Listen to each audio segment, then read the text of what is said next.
AI. It was a game changer. It was like inventing fire. AI is not just a tool anymore. It is your companion. It is maybe your next co-founder. Machine knows what, but it doesn't know why. Technology is changing how fast we work, but design isn't about speed alone. It's about judgment, intent, and knowing what should never be automated. We would have been talking about this 3 years ago and just how much the quality of the output has improved. We cannot measure student success based on knowledge because the machine is producing the knowledge. We have to measure success and ability and aptitude based on the process of the student, their critical thinking, their decisions, and the choices they make. Accidents, mistakes, these are all human traits. If these mistakes and these happy accidents don't happen, then the outcome which you were looking for might also not happen. It's not always about being perfect. That's what makes us a human. We are not perfect. AI can give you 10 beautiful images when a human being, a designer, it will give you the perfect one. The principle of human being versus machine is not really the matter here. It's how we coexist and how we implement this technology. What differentiates us from the machine is our awareness of context and emotion. Explore how technology can elevate our work, guided by wisdom, shaped by empathy, and grounded in what makes us human. This is Beyond the Surface.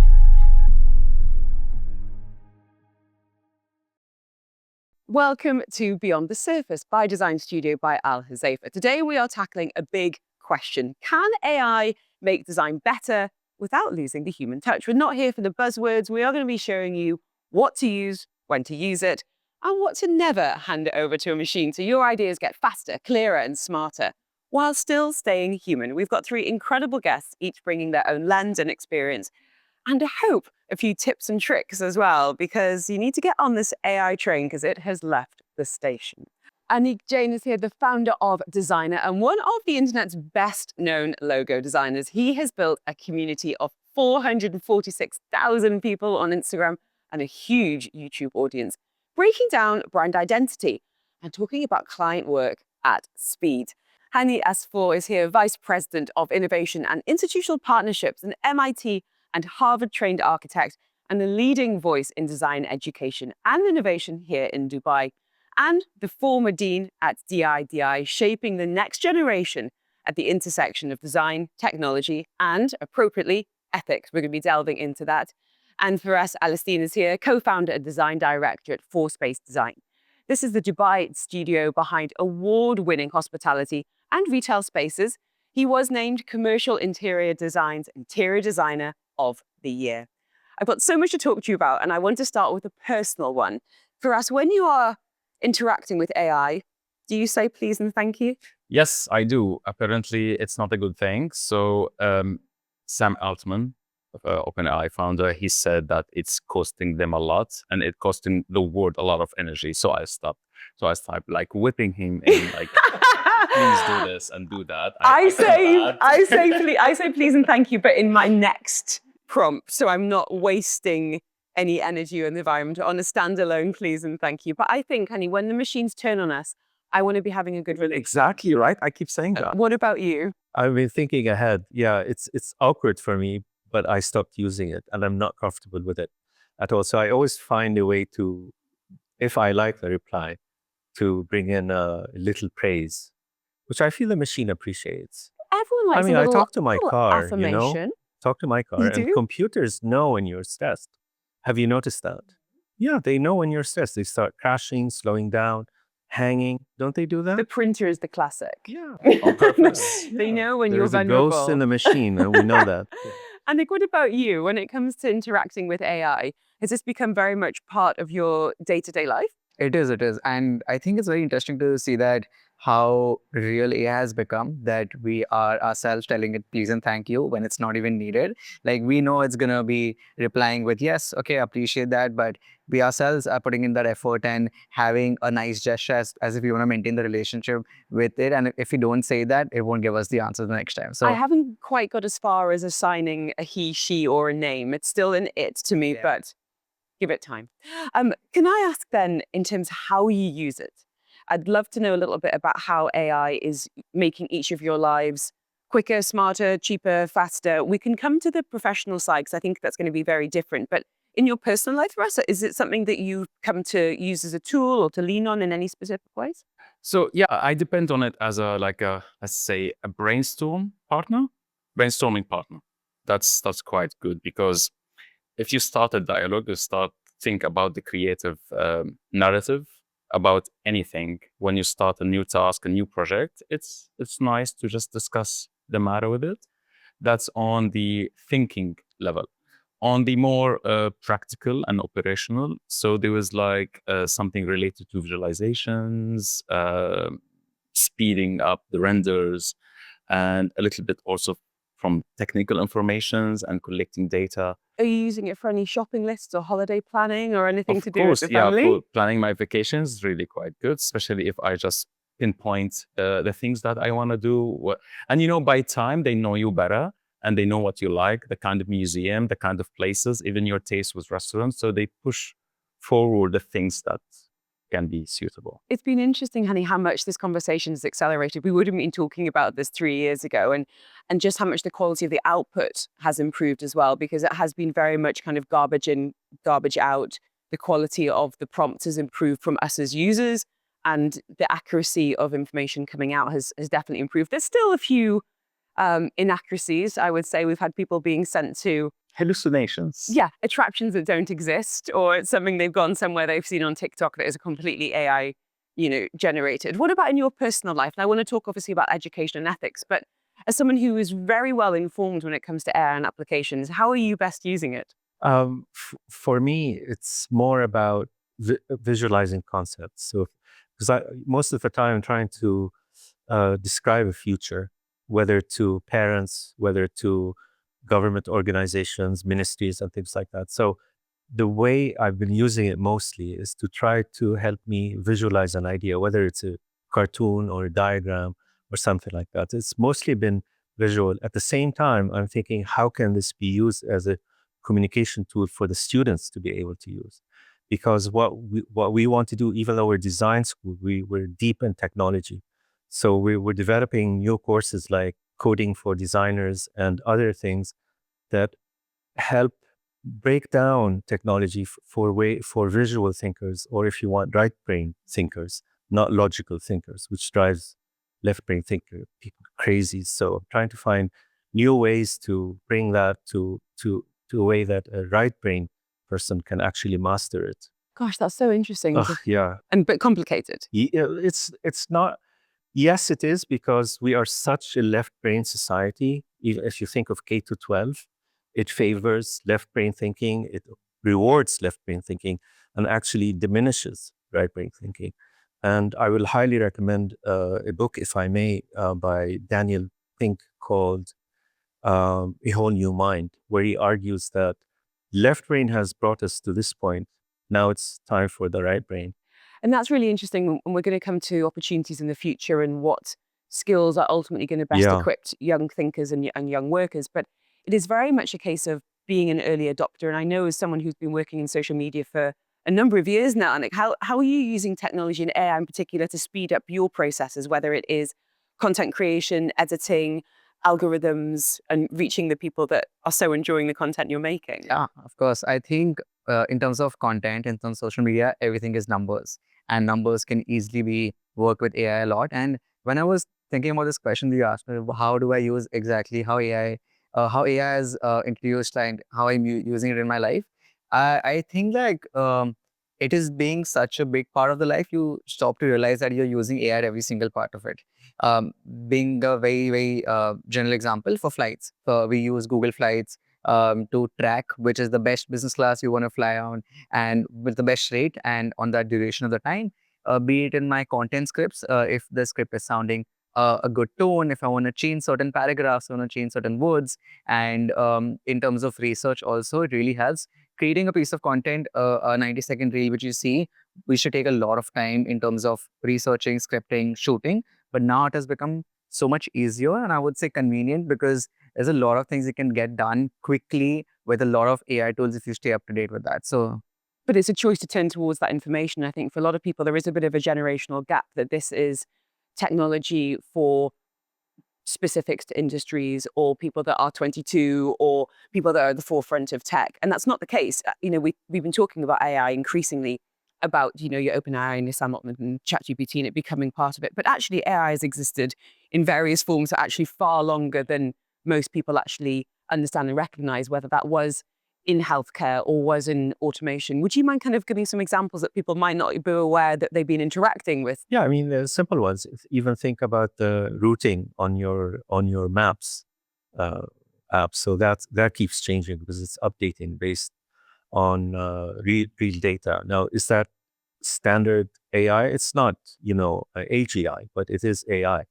At the same time, a lot of the algorithms for ad making or for feeding your YouTube, all these things are happening all the time. And I would say that maybe Amazon was the first to start pushing that. Even in the mid 90s when it came out, late 90s, they were pushing, oh, people who bought this book also bought this book. And you know what? Helen, your friend, she bought this book. So this kind of cross-selling, of course, because it's lucrative, was an very early primitive form. But I think it set the tone for what's coming. Yeah. Just this week, I fed a medical report into ChatGPT and I was like, just give me the top line on this. What do I need to know?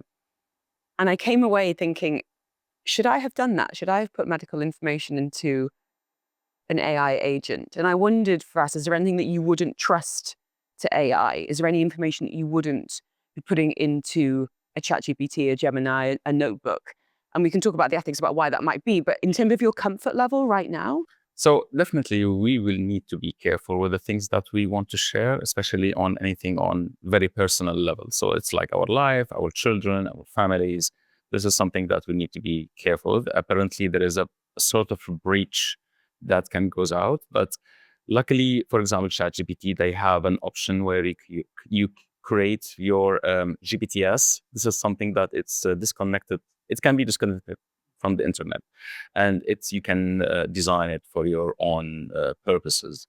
This is something that you can use in more cautious. The regulations are coming in. It's a bit of the, has the horse bolted? It's very much the conversations we're having around social media in the early 2000s of it being a race, because in whose interest is it to start putting regulations and limits in place? No one's right now. Everyone wants to be the first, the fastest, the most lucrative. But that brings in the ethics around how we educate our children and indeed ourselves about how we use AI, and also how we educate society in general about what's appropriate, what's safe. What are some of the big concerns you're hearing from communities right now, whether that is from the students themselves or indeed the parents who are going, is this responsible? It's a great question, Helen, and it's a very pertinent question. I don't think there's an answer yet, but maybe I'll like any other new field, there are always ethical issues. So even if you think about stem cell research or in vitro fertilization, or all these issues come out, they have benefits and they have risks as well. Old maps from, let's say, the 16th century or even before, you'd have dragons drawn on the edges of the map. And it's because what we don't know scares us, right? So we assume there were dragons at the edges of the earth. And so it's the same thing. Here be dragons. This is where we are now. But we have to be wise about how we address those risks. So for us as a higher education, we need to change the way we teach, because we cannot measure student success based on knowledge because the machine is producing the knowledge. We have to measure success and ability and aptitude based on the process of the student, their critical thinking, their decisions, and the choices they make. So in a world where problems have one solution, like in math, the machine does well. But in complex problems, what we call wicked problems, which designers are trying to solve, there is no singular solution. So we focus on how did you get to the solution and why did you choose that solution? The machine hasn't reached that level yet. And this is how we would measure whether it's ethical or not. We keep asking, like a 2-year-old, why? Why are you doing this? Machine knows what, but it doesn't know why. I want to talk about how human value is actually going to increase, which seems counterproductive in terms of creativity and education. But I want to talk about tech as well and your intersection with the algorithm, with client work. You're so beloved for your work with logos and some of the ways that you communicate a brand's journey. Was there a logo, a company, a story that sparked it all for you and has kind of started the journey of where you are today? Yeah, there is actually. I remember um, in my school, I was reading about this designer called Paula Scher. She was a designer from Pentagram, and she was the one who designed the Citibank logo. And it's such a simple mark. It's city is written, and there's like there is like a curve on top of the T. But when you really get deep into it as to why the logo was formed like that, why the logo was made, there's a huge backstory behind it. How Paula was in a board meeting where there was a merger of a company called Travelers Group and Citicorp, and how it came to form Citibank. And in sort of 15-20 minutes, Paula sketched a logo on a piece of tissue paper in the board meeting, and that turned out to be the final logo for the Citibank. And she sold that logo, which she made in 15 minutes, for $1.5 million. And I was like, I was amazed. I used to think that um, the time is actually the money that is reflected, but it's actually not. It's not the 15-minute that mattered. It's the 30, 40 years she put in the industry, in design, in learning, so that 20, 40 years later, she could be able to do that in 15, 10 minutes. So that was very interesting. It's interesting as well to think about where we get influence and inspiration from, because historically it would be flipping through a magazine. It might be logos we see on television or on billboards as we drive down the road. And now we are constantly bombarded with more companies, but also more access to that information through social media, through YouTube ads, etc. When you're working with a client and they come to you with a brief, and it might be they want to evoke a certain action or emotion, how do you make sure that you are original, Anik, that you are not inadvertently doing a mashup of logos that you've seen from elsewhere historically or globally? How do you stay true when you've got so much information coming at you? There's a real problem we were facing in the beginning, because there's so much that's been done. It's very difficult to find something very original now, because everything has been done before. And there was this book I read. It's called Steal Like an Artist. What was the author? I forgot his name. Ocean Cleon. Yeah. It was his book, and where he wrote that everything is done before. There's nothing original now. So you need to steal like an artist. And it's a very interesting take on how you can find inspiration, how you can put things together and create something which is obviously original, but is an inspiration of a lot of things. And in the company, there's this, when we work on logo design, being very specific, there's this rule that we follow, is that we don't stop, or we don't open our laptops, or we don't look at design book references before we've done 20 concept or 20 sketches. Because realistically, right now, if you tell me to design a logo without referring to the internet, the first 5 sketches I'll make will probably be an inspiration of something that I might have seen yesterday or maybe a month before. That is a collective memory that is coming on paper. But when you go beyond those 10, 15, 20 sketches, that's where the real magic happens. That's how you start. And it might be that you've created 25 sketches, but you still end up with the 5th one you made. That's completely okay. But you will not know unless you have tried all of them. So that's something we follow. It's really interesting to think about how technology has impacted that creative process and where we do get our inspirations from. And when you are working with a client, for us, it's in some ways, very parallel to what Anik is talking about there, about creating something that feels original but is respectful to a brief and has that end goal in mind. When people come to you about creating a space, whether that is a room or a bigger room or a building or a whole, campus or concept, what are some of the questions that you would ask them to really understand what their goals are? And then could you talk us through a little bit around your own creative process? Because that's fascinating to think about how you both work. Using technology in our creative process is part of our lives, part of my life, which is was really introduced to technology at a very early stage. Whether it's a pen, or it's maybe an inking method, or maybe the way that we used to generate our drawings, which is used to called blueprints, they were really literally blue, right? Ammonia. Exactly. Ammonia I'm now, this from that era. And then I remember the day that we discovered the 3D software and the CAD, and that was like really mind blowing for us. And then we start getting more into like VR, AR, and then the metaverse came out of nowhere, and start working with NFTs and all of this stuff. So it's part of our process. So I think as a designer, as a human being, we've been going through disruption in our life. We have to move. We have to evolve from one to another. So the principle of a human being versus machine is not the matter here. Is how we coexist and how we implement this this technology. So, and we reached now to the AI, and it was a game changer. It was like inventing fire. It's totally something really new.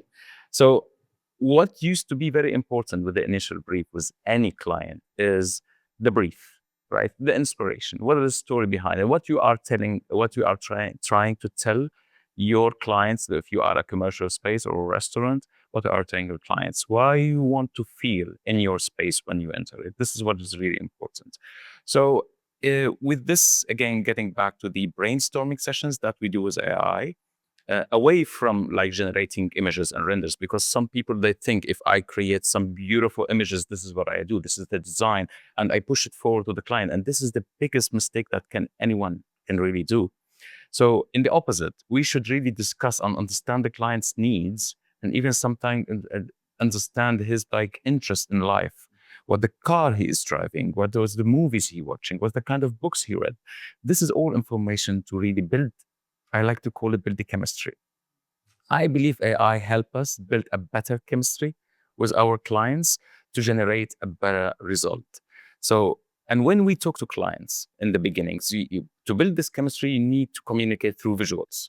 Usually we used to go to Pinterest all the time, right? And now Pinterest is flooded with AI images, which is a disaster, I hear.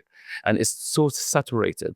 So what we start doing is to like create images, but it's not like a full job. It's close-ups for a table or a finishes or a wall or a light, only to just get the sense of color and light and finishes.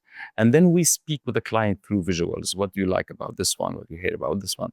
And then when we go to the typical, or like, let's say the basics when creating images and live renders and all of that, whether the client is looking for an immersive experience, he wants to go with the virtual reality, he wants a 360 file that he go through. And AI help us also to be very generous in the amount of renders. Until now, there is lots of studios, they price by render, which is also the clients feels like he's limited with options. And usually the conversation, you will see it in the detail drawings, you'll see it in the section, you see it in the elevations. And sometimes, clients, they really don't appreciate that. They want to see the whole space in 3D. And now we have the tools. So the dialogue becomes more generous, and then you can really complete that brief too. It's interesting you're talking there about values and life, and I guess the humanity of that process as well. And I wanted to ask you, Hani, about that. In this age where we're prizing AI, and don't get me wrong, I think it is hugely, hugely useful in many ways. But which human skills do you think are becoming more valuable and will become more prized and will become a premium, I guess, in many businesses or interactions? What differentiates us from the machine is our awareness of context and emotion. And this is the area that we still have a handle on. And when we talk to our students, we make sure they understand their role is to humanize technology. And that means having emotional intelligence, what I call today emotional wisdom, even to understand the life of the client, to understand who you're solving the problem for, and why should they care about the solution you're providing them, and why should your solution anyone care about if it's not helping the world become a better place, the planet is a more sustainable place, addressing critical issues, difficult issues like climate change and other things.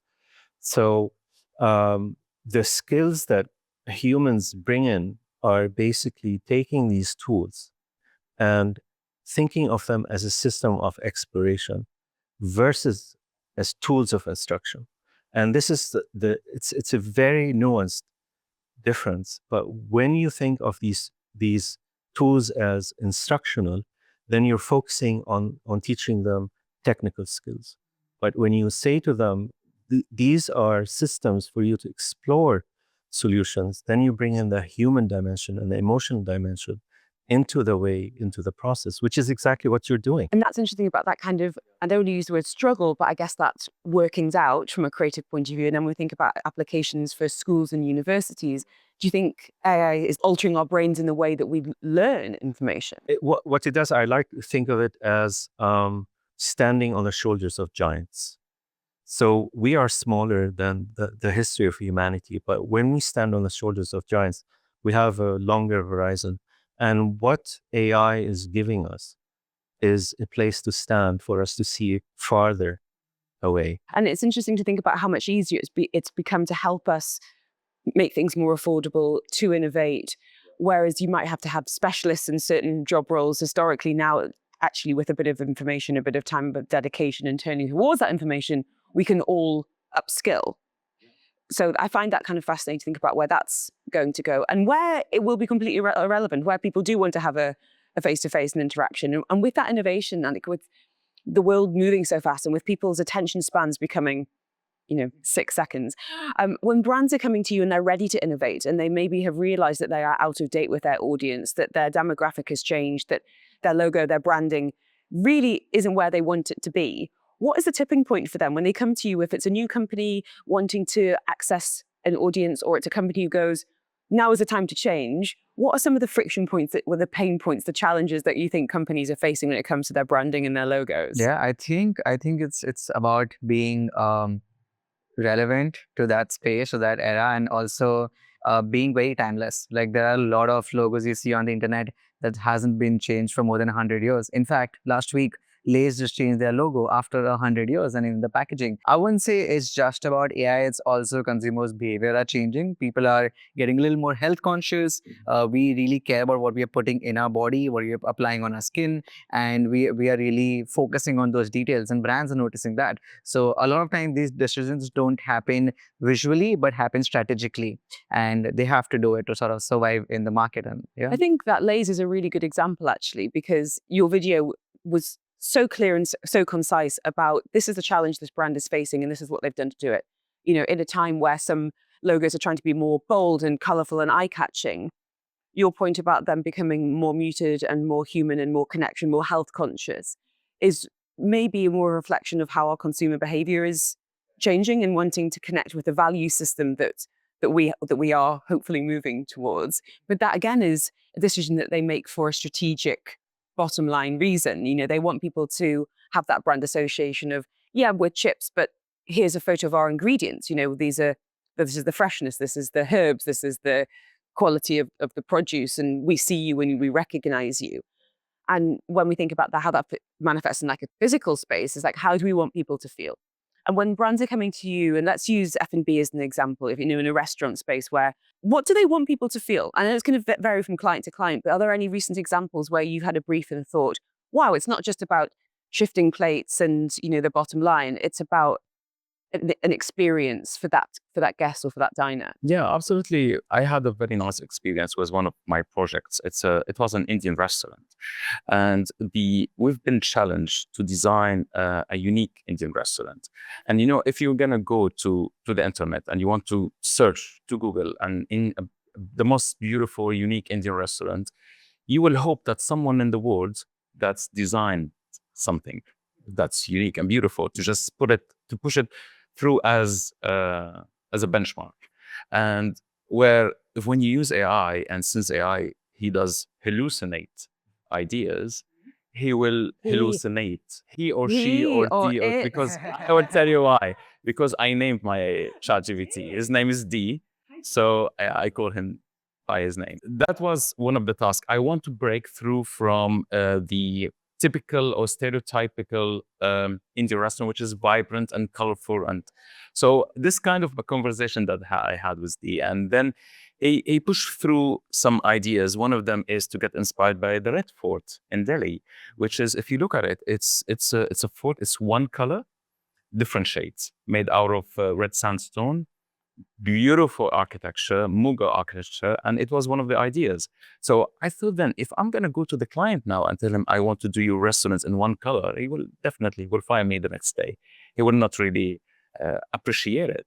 So what I did, after many conversation, I built up the creative narrative, and then I generated a few images. By the way, it was really funny because I struggled finding a very nice high resolution image for the Red Fort. There was a few on Shutterstock, but what I did, I generated some images using Midjourney. They are really beautiful, aesthetically appealing. I used them in my mood board, and then I created some close-up shots of how the restaurant could be, because this is the kind of investment, the time that I want to invest in this stage. And it was one of other three options, which is the stereotypical kind of vibrance and rich with colors, because I just want to be sure that it's an option on the table. And the clients loved it. And we really, eventually we introduced, and it was full with inspiration. For me, as an architect, as an interior architect, I had in my studies, I remember it's like vaguely to study or read about the Mughal architecture or even the Red Fort. But using AI, it brought me more story and more details. And it was the finding the information was, for me, is much easier. It's like unlocking a door in some ways, you know, historically, and I love to travel, so I'm never going to stop doing that. But when we think about where we go for inspiration, whether that is as an interior architect, as a chef, as a creator, we would have to put ourselves physically into spaces, into museums or architecture, different countries, different cultures. And there will never be a replacement for that, for the smells, for the people, for the real interactions. But how interesting that that world has become closer and that you can draw on different places and senses and experiences. So I believe AI help us to democratize knowledge. So it's the concept of knowing all. It's a good one. It's not there anymore. So because knowledge now became a common commodity, right? You don't need to know everything. You can be expert in anything if you really get the right information. If you know how to find it, rather to just really memorize it. Which leads me to ask about the jobs of the future. And I ask this as a mother Yeah. of two girls who are 8 and 10. And it's interesting because they look at AI and they're like, oh, that's so AI. So here's my question to you, Hani, when you are working with students, and even when we think about much younger people, where are the opportunities? Are we looking at things like, I'm going to be an excellent prompter? You know, I am going to be... Where would you be encouraging the parents today to be focusing the attentions? What a great question. I would say the first thing to do is to realize that left brain thinking jobs, programmer, coder, anything that has a logical linear approach, the machine already has replaced. So instead of becoming, let's say, a doctor, how about you think about new fields in biology that require some form of emotional intelligence, right, that the machine yet cannot do. I mean, that's beyond my scope of the world. When it comes to design, because we're solving complex problems, I mean, most people think design is making things look pretty. And I think my colleagues here would disagree with that. This is not what we do. I call design engineering with a heart. What we're trying to do is solve complex problems using creativity and emotional intelligence. And most people who carry devices and carry and use apps don't realize that designers have made those, not engineers. The engineers have done the black box inside, the magic that goes inside. But the human experience, the front end, is all designers. So when parents say, what could my child do? They could create apps, they could create the new devices. So the new devices require a multiple of things. So the first thing we need to do is break down silos. Machines like silos. Administrations like silos, bureaucracy like silos. We need to break those barriers down. That's why when we developed the curriculum, we teach them design, technology, and business from day one. They learn to put together a business plan, a marketing strategy. They learn how to code and create electronics, and also how to design. So the first thing we need to do is break down the silos, these arbitrary silos, which come from the Enlightenment, by the way, the encyclopedic thinking. We categorize things alphabetically, right? We don't need to do that anymore. That's the first thing. The second thing is to combine design disciplines, allow the students to figure out which parts of design. So our students are able to combine, let's say, fashion design with strategic design management, or product design with multimedia. So the latest stage are the smart glasses. The Ray-Ban Meta glasses. Yes, that's one. And there are others. Xiaomi is doing a better job, by the way. But of course, Americans are better at marketing. So anyway, so the point I'm trying to make is that if they study in a silo, they'll either study coding or they'll study, let's say, product design. But in our program, which we developed with MIT and with Parsons, what the student learns is they can learn fashion design and product design and interactive design. and they learn them together. And for them, these are not different disciplines. These are the ways to solve problems. So they're very apt at graduating and knowing how to do smart glasses because they know interactive design, they know the business of it, and they know product design. They know it's going to look good and what people want to put on their faces. Yes. And for us, fashion design is understanding the human body, right? Where interactive design, understanding human psychology, and product design is understanding human ergonomics. This is how we think of it. And try to combine these, now you can make smart glasses. So in a nutshell, we need to break down the silos. And as Daniel Pink says, we need to now form symphonies and compose symphonies instead of just parsing the orchestra. For anyone who's watching or listening today, Hani, who doesn't know where to start, who feels like they have been left behind, who feels like they can't equip the next generation because they've got those gaps in knowledge, where do you even begin? What we try to show them is that there is a way forward, but it's not the way forward that they expected, which is let's double down on teaching them math. We don't need to do that. The machine is doing that. The machine knows know-how. We need to know the know-why. We need to teach the know-why, which is the wisdom, emotional wisdom that I'm talking about from the beginning.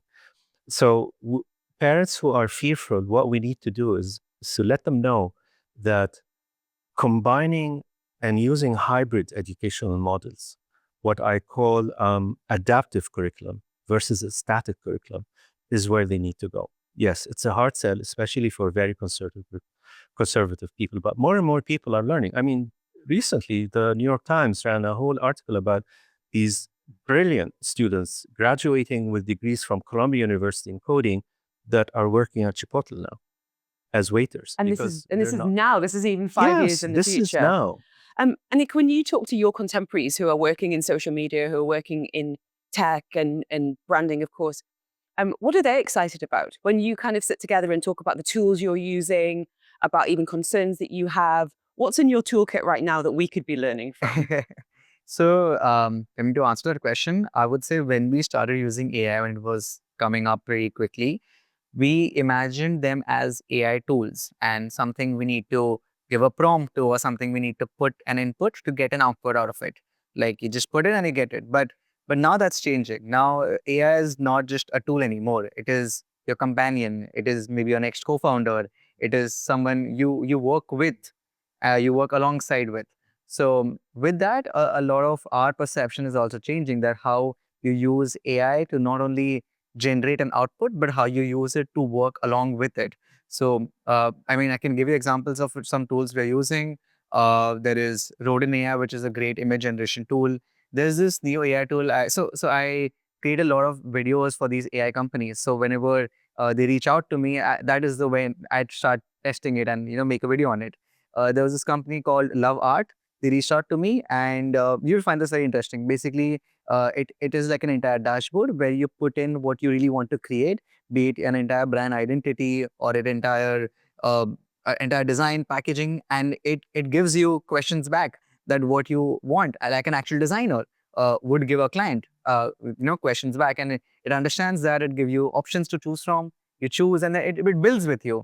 It's not like you put in and you get some output out of it. So I think that's changing. I think the way we interact with AI, the way we work with this tech, it's changing. And with that, the tools are also implementing it. I wondered then, when we think about what luxury means in terms of, for me, it's time.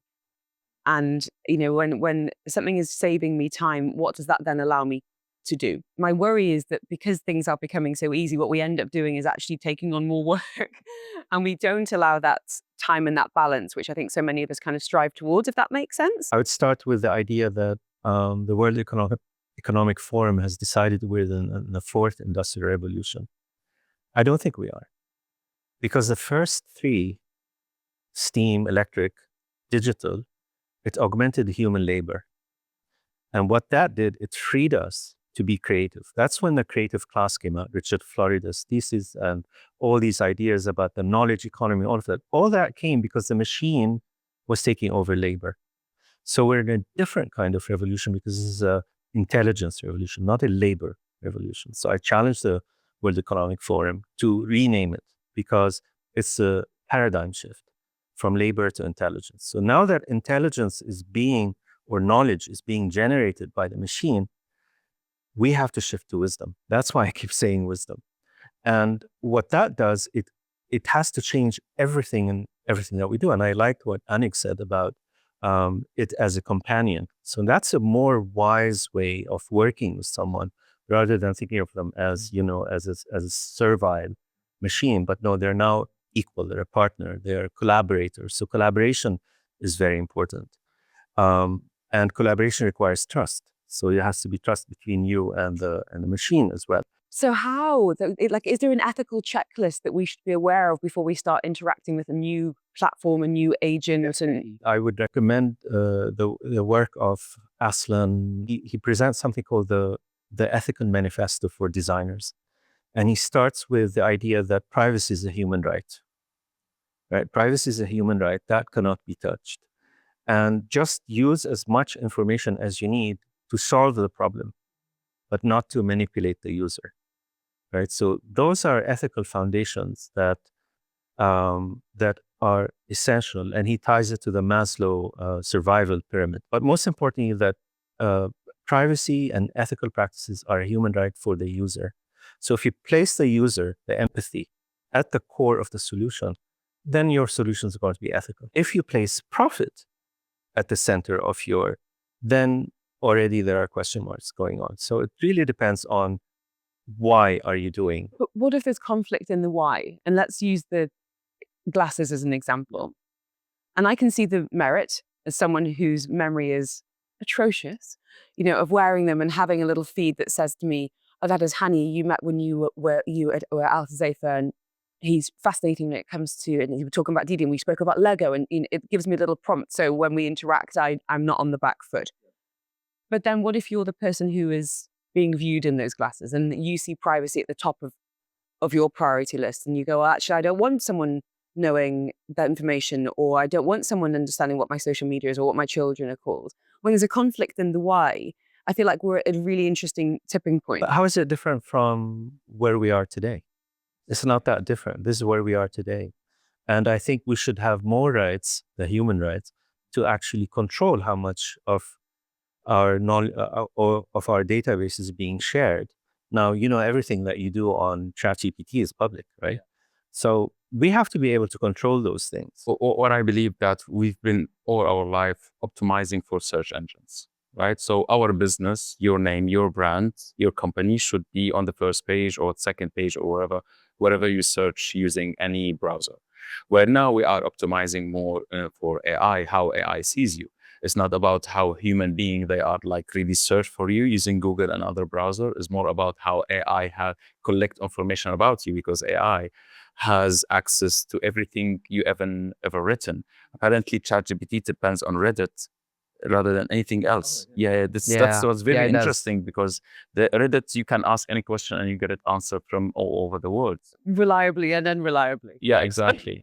But of course, they have the way of filtering the best results. So if people really, they say, yeah, this answer is right, and they have better views and dialogues, they will push it forward for you to use it. What I believe is that we are in a world now where we need, instead of focusing on the creative input-output, to think more about the creative thinking, to teach our students, our children, to how to think differently, and to really challenge the machine as well. Instead of competing with the machine, doing what the machine cannot do. I always like to refer to the work of Christopher Nolan as a filmmaker, and this guy is genius, and he really doesn't like CGIs. And if you look at all his movies, starting from Interstellar, going through Dark Knight until Oppenheimer, and if you put them on a schedule, you see how much the CGI and the visuals in his movies, they are declining until we get to Oppenheimer, which is 10% of it was only used by CGI. We can look at his work as art now, as something creative. Maybe before AI, maybe before visualizations, he will be very close to other filmmakers because they are all creative and very hard to compete. But now, where other designers and filmmakers, they chose to use the tools, where he chose to be different, he chose to be unique with his work, and he comes with something really great. I think that's an interesting point, Rick, and I would love to ask you about a little bit about intellectual property when we're talking about AI scraping from Reddit. And we've seen, unfortunately, cases of authors having their work, posted publicly, their literature effectively stolen and repurposed. When we think about safeguarding in the future, how are the platforms, how are the agents keeping pace so people can move and use it with confidence? Hani, what are you hoping What for? a hairy question. I mean, we engage with IP lawyers all the time, and they cannot answer this question. So this is a big question. I don't have the answer. Watch this space. Yeah, watch the space. I mean, they don't even know. Yeah, and sorry to add to this. I want you all to, like, once you all are back home to try this experiment, go into ChatGPT and put in a prompt that tell me something that I might not know about myself, and it will not only tell you because obviously your AI bot knows whatever you put in, but it also understands your behavior, understands the questions you ask, But understands. also, it will invent something for you, by the way. This is part of the hallucination because its job is to please the human being. So they will invent something. They will never stop and say, like, honey, in many occasions you said, I don't have the answer. I will never say that. Yeah. They will always give you the Always, answer, whether yeah. it's good or right. So this is where the hallucination is coming from. And it's interesting to get that kind of third person and actually how young people are interacting with AI in that companion, to borrow your word, and space. Professionally, yes, but the worry is, when does it start to become free, unreliable therapy? When does it replace the genuine human interaction of friendship? And there is definitely a safe space for that, for offloading your feelings and getting an impartial point of view. But there's never going to be a replacement for the eye contact, for the touching of a hand from a doctor on a worried patient, of sitting with a client who knows that they're not relevant anymore and needs your expertise as someone with that wisdom, with that lived experience. In your creative space, for us, what is your metric of using technology versus reversing the clock 20 years ago? How do you figure out the why and the outcome? Yes, with the amount of work that we are achieving, definitely that's the equation here. Most people, I think, using AI make us work less or achieve more. What happened personally with me, that's I started working more. Because why? Because I started achieving more. So I increased my capacity to take more job. It's really Yeah. weird. And it's not me only, it's also the whole team in the office. So they can, for example, the task that has been given to us that needs usually, as a human being, capacity is, let's say, 2 weeks to 3 weeks, right? As a creative process to put something together, where now you can finish it in 1 week. And then the next step, which is like, for example, revising renders used to be a headache and wait hours. And now with Nano Banana, it's like, you're just like, tick. Can you still charge the same amount then? Yeah, exactly. And it's also saving you time here. So, but what happened? Let's say in 1 month, your capacity is to finish, for example, 2-3 projects.